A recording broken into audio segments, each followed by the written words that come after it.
Bapak Ibu, kita langsung masuk saja ke sesi pendalaman. Di meja kami sudah ada beberapa yang mendaftar. Kami berikan kesempatan terlebih dahulu Ibu Irma Suryani dari fraksi Nasdem dan disusul standby Ibu Kurniasih dari PKS. Silakan Bu Irma. Bismillahirrahmanirrahim. Assalamualaikum warahmatullahi wabarakatuh. Pimpinan Komisi 9 yang saya hormati, kawan-kawan Komisi 9 yang saya cintai dan banggakan, Pak Menteri Kesehatan berikut jajaran, BPJS Kesehatan dan berikut jajaran, DJSN dan berikut jajaran, Dewas juga dan berikut jajaran semua. Yang pertama, saya sebetulnya ingin mengapresiasi apa yang sudah dilakukan BPJS Kesehatan untuk bangsa dan negara ini. Karena BPJS Kesehatan di periode ini terus terang jauh sekali lebih baik dari BPJS sebelumnya. Banyak terobosan-terobosan yang sudah dilakukan yang kemudian mempermudah akses pelayanan kepada masyarakat. Itu sudah kita bisa lihat bersama. Dan yang kedua, BPJS fungsinya kan sebagai juru bayar. Tetapi yang harus diingat oleh BPJS dan Dewas ya, bahwa akuntabilitas ya, fraud yang dilakukan oleh rumah sakit itu perlu segera ditindaklanjuti dan dikawal sampai ke proses pengadilan. Karena kalau tidak dikawal, ini bisa banyak hengki-pengkinya nih, nggak selesai. Ya, sama seperti ketika misalnya BP POM menangkap orang-orang yang sudah melakukan kesalahan di ya jualannya nggak bener lah gitu ya, kemudian digerebek dan ditangkap, diserahkan ke pihak yang berwajib, tapi ya seperti yang kita tahu bersama ya, dendanya hanya 100.000, hukumannya cuma 1 bulan.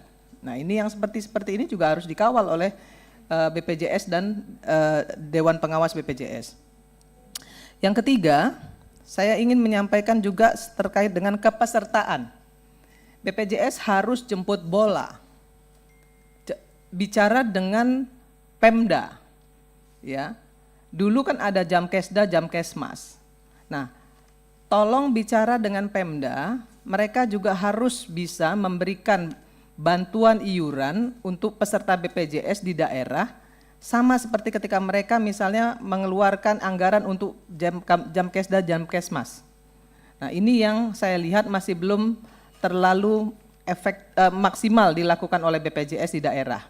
Kalau misalnya BPJS cabang tidak mampu melakukan itu, bernegosiasi dengan Pemda, maka direkturnya turunlah, ya, lakukan negosiasi dengan bupati, wali kota dan gubernurnya supaya kepesertaan BPJS ini betul-betul bisa maksimal. Kemudian yang terakhir saya mau bilang soal BPJS nih ya, side effect kris. Side effect kris ini luar biasa loh, jangan salah, ini akan menggerus pendapatan BPJS Kesehatan. Nanti saya akan bicara soal Pak Menteri dengan Pak Menteri Kesehatan juga nih soal side effect ini, juga dengan DJSN. Ya. Kenapa?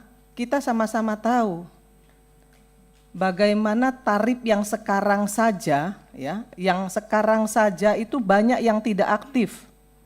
Yang sebagaimana yang disampaikan oleh Dewas BPJS Kesehatan. Banyak yang tidak aktif. Apalagi nanti ketika kris dilaksanakan dengan satu tarif, pasti akan ada kenaikan tarif. Tadi juga DJSN sudah menyampaikan akan ada kenaikan tarif di 2025. Bahkan sudah dipersiapkan ya, regulasinya. Artinya akan ada kenaikan tarif. Nah, apakah ini tidak akan membebani masyarakat lagi? Yang perlu dilakukan oleh pemerintah sebenarnya memperbaiki tata kelola agar akses pelayanan kesehatan masyarakat itu bisa maksimal diterima oleh rakyat. Bukan sekedar menaikkan iuran tapi pelayanannya tidak sempurna, tidak maksimal maksud saya. Tidak maksimal. Bisa kita lihat 3 hari orang berobat sudah dikeluarkan. Itu kaitannya dengan tarif inasi bijisnya, dengan kapitasinya. Ini kan harus dibenerin nih. Rumah sakit yang nakal, Pak Menteri Kesehatan juga nanti harus ditindak. diberikan punishment. Jangan BPJS yang disuruh melakukan tindakan ke rumah sakit pemerintah yang melakukan fraud misalnya. Ini kewajiban dari Kementerian Kesehatan. DJSN dan Menteri Kesehatan harus tahu bahwa BPJS ini adalah amanah dari konstitusi. Amanahnya apa? Gotong royong. Jadi jangan pernah bicara soal asuransi swasta.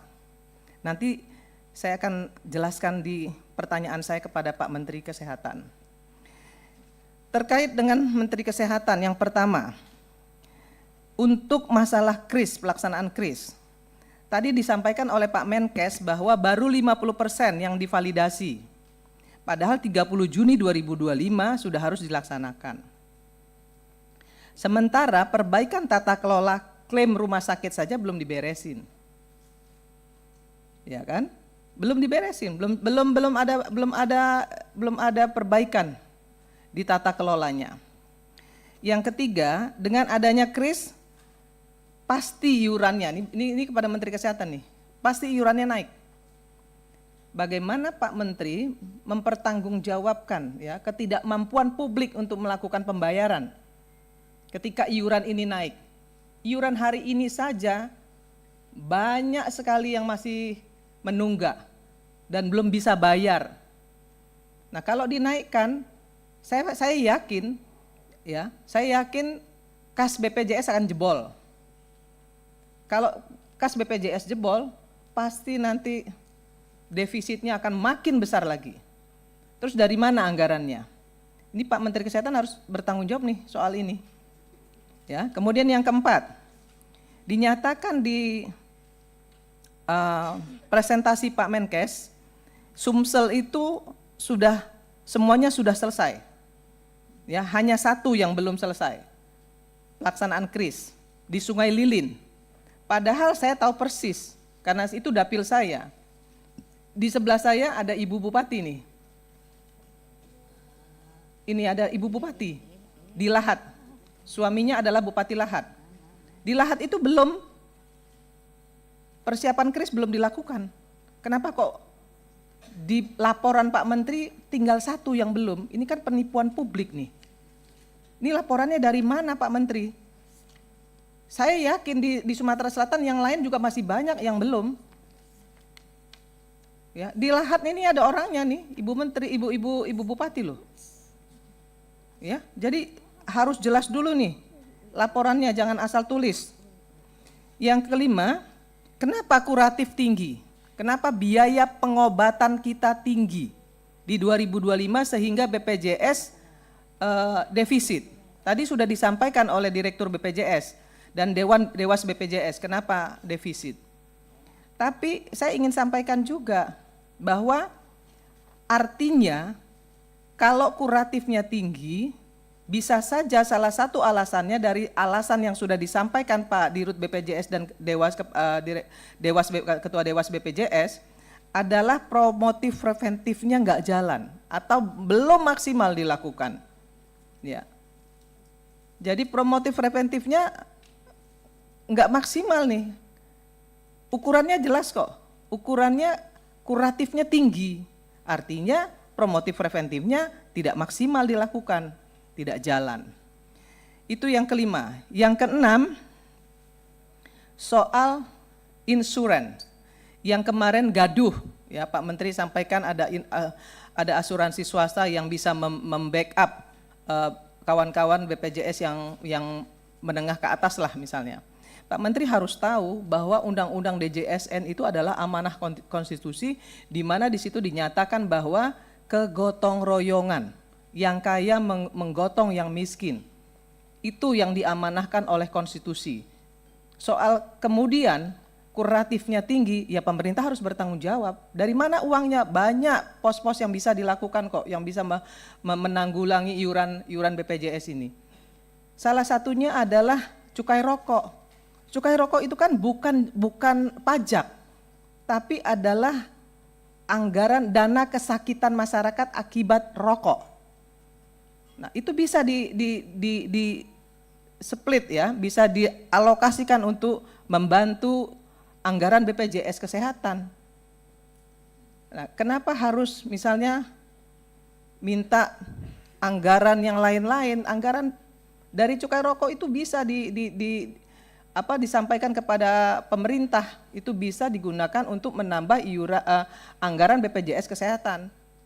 Nah, saya curiga, mohon maaf nih, ya saya curiga BPJS Kesehatan hari ini sudah membuka ruang, atau Kementerian Kesehatan sudah membuka ruang, pemerintah sudah membuka ruang dengan adanya kenaikan kelas, ya.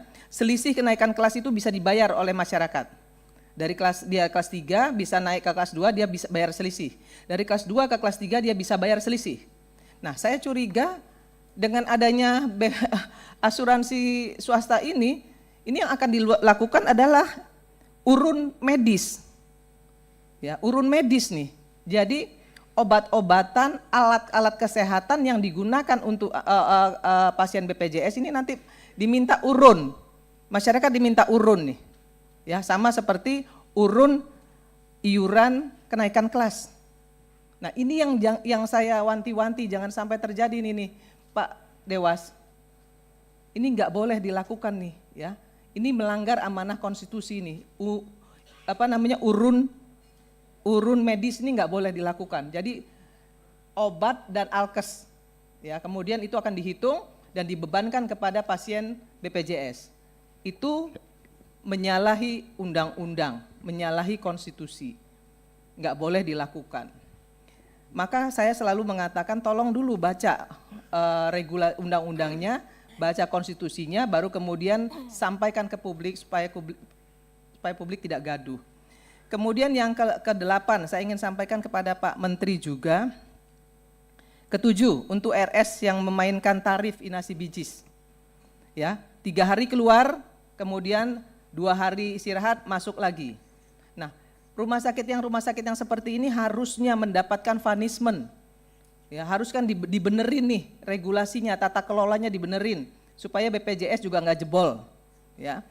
Kemudian yang ke-8, rumah sakit jualan obat dan alkes. Pak Menteri mengatakan kepada kita semua bahwa membangun rumah sakit, kemudian memenuhi alat-alat kesehatan dan obat-obatan agar orang-orang Indonesia tidak berobat ke luar negeri. Tapi Pak Menteri tahu nggak sih, rumah sakit sekarang ini banyak jualan obat dan jualan alkes. Orang sakit itu dikasih obat banyak sekali, bahkan obat sejenis, ya, untuk pereda nyeri aja harusnya 1 dikasih 2. Nah, itu salah satu contoh. Kemudian setiap kali kita rawat inap itu harus juga periksa darah lengkap, padahal sakitnya nggak perlu harusnya itu. Mungkin harus kolesterol dan yang lain-lain lah, ya, 2, 3, 4 item, tapi seluruhnya diminta untuk dilakukan tes darah lengkap. Itu juga menghabiskan biaya. Bu Irma, kemudian kalau boleh dipersingkat. Enggak, satu lagi, Pak. Nah, ini perlu penting saya sampaikan, Pak. Makanya yang selanjutnya penjualan alat-alat kesehatan loh, Pak. Yang harusnya nggak operasi harus operasi. Kan ini juga harus diberesin dengan Menteri Kesehatan. Nggak boleh seperti ini. Artinya tata kelola rumah sakit juga harus dibenerin. Kalau nggak mau BPJS Kesehatan jebol, nggak mau orang Indonesia berobat ke luar negeri. Saya kira ini yang bisa saya sampaikan kepada Pak Menteri. Satu lagi terakhir ini ya, side effect check up gratis. Kan check up gratis ini untuk yang ulang tahun. Tapi apakah Pak Menteri sudah menyiapkan anggaran untuk side effect-nya? Kalau kemudian diketahui masyarakat ini mengidap penyakit A, B, C, dan D, dan ada tindak lanjut dari pengobatan, anggarannya sudah disiapkan atau belum?